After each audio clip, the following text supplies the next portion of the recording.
So this beauty developed a problem again. So we have to get under the car all the way to the back of the transmission and have a look at the transfer case and specifically at the front wheel drive shaft. And here's the problem. This U-joint is just totally decimated.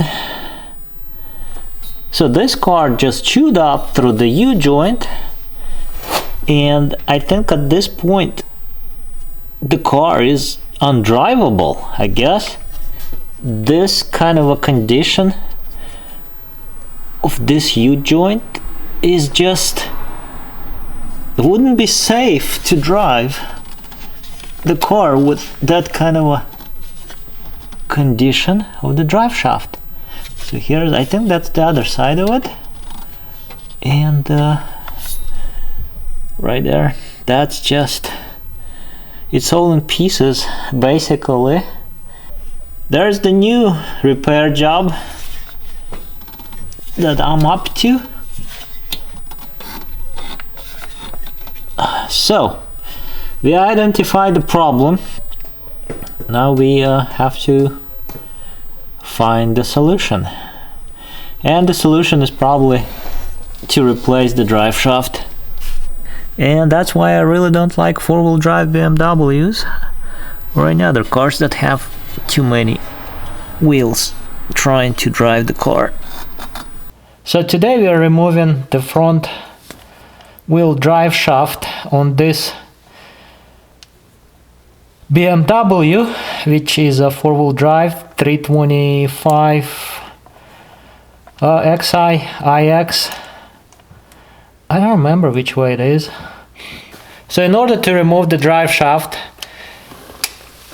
you have to remove these 4 bolts on the U-joint in the back of the drive shaft and 4 bolts on the opposite end of the drive shaft. So these bolts are T12 Torx.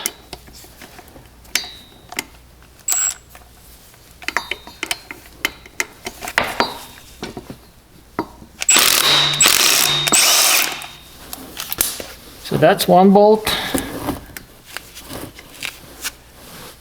Just like that. Highly recommend using an impact wrench because it makes things to go much easier. So here's the problem with this drive shaft. That's what it's doing, and this is as bad as it gets. This is just really bad. To get to the next bolt, you have to rotate the drive shaft about 90 degrees. This is really a destroyed piece of equipment.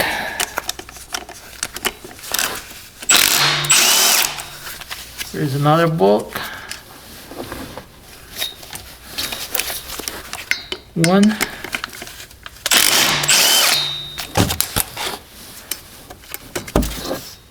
Here's the last one.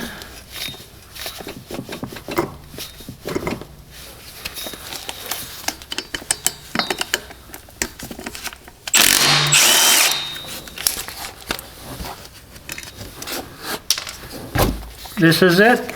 The back flange is disconnected. Well, it has to really come apart here. I can really beat on it a little bit.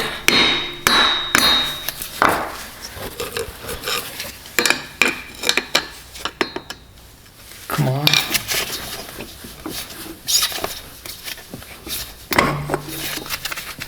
There we go.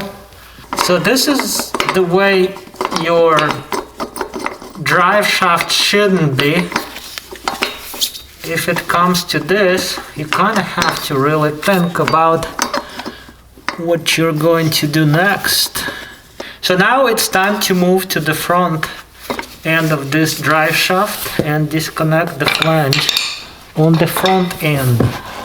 So now we're looking at the front end of the drive shaft, and here's the flange that we need to disconnect. This is the front differential, this is the oil pan, subframe. So the front flange is actually sitting in this space in between the subframe and the oil pan. It's a little bit tight as far as the space goes. So for the front end of the drive shaft removal, I'm going to use a longer extension that fits over this piece of metal. The tool should line up with the bolt.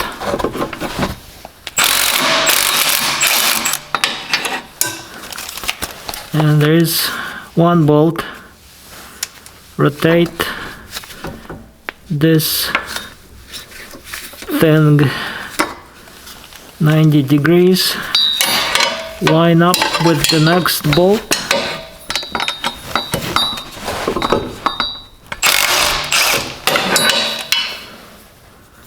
We go to the next bolt, like so.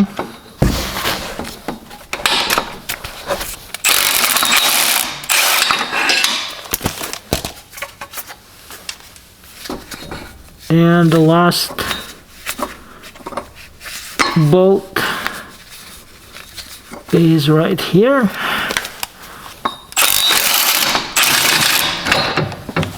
That's not the way you should be doing this, but since the camera is in the way, I'm going to put the blame on the camera. And there is the drive shaft coming out. And at this point, the front differential can be checked out to make sure it doesn't have any play or doesn't make any weird noises.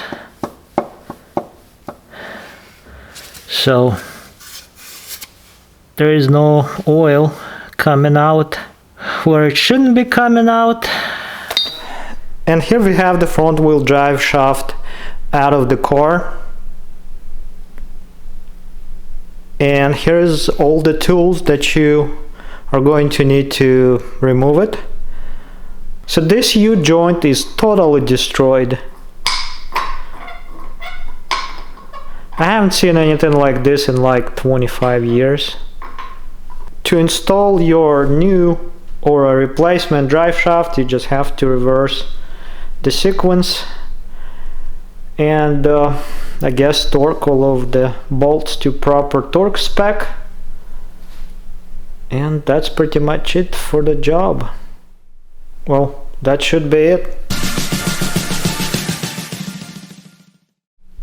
So I have the replacement drive shaft, and that means that I can do something tonight, namely install it back into the car and potentially even make the car drivable. This is how you install the replacement drive shaft for the front wheel drive system on this car. I don't think there is a rear or front on the shaft itself. So the front is going to slide in like this, and then the rear will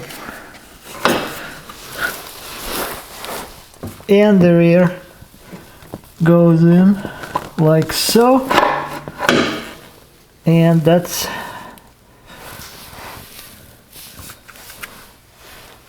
pretty much it for the installation. All that is left is to put those bolts back in, 4 of them on this end and 4 of them on this end on the front flange, And that's pretty much it.